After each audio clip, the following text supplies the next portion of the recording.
மாங்காய் கார சட்னி ரெடி. மாங்காய் கார சட்னி. தேங்காய் எண்ணெய் ஊற்றிக்கணும். இதுக்கு மேக்ஸிமம் 1 ஸ்பூன் தேங்காய் எண்ணெய்.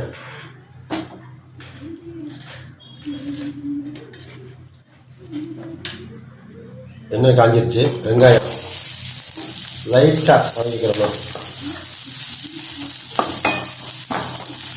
அதாவது பச்சை வடை இல்லாமல் இருக்கும்.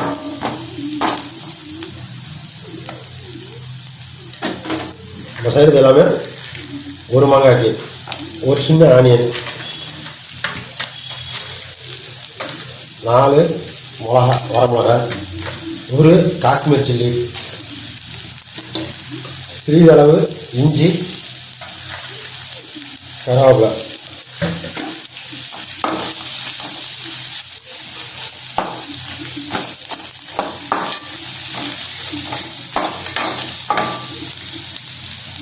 அரை மூடி தேங்காய் போட்டுக்கணும்.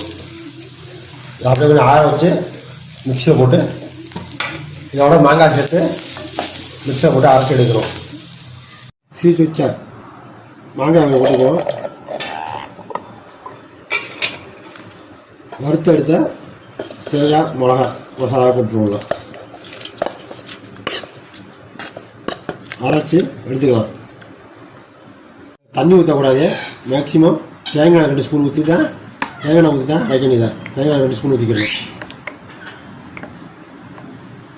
கேரளா மாங்காய் சட்னி ரெடி. இட்லி தோசைக்கு ஊற்றி சாப்பிட்டீங்கன்னா அவ்வளோ டேஸ்ட்டாக இருக்கும். தொட்டு சாப்பிட்ணும். ஊற்றி சாப்பிடலாம். சோத்துக்கும் பிணைஞ்சு சாப்பிட்லாம்.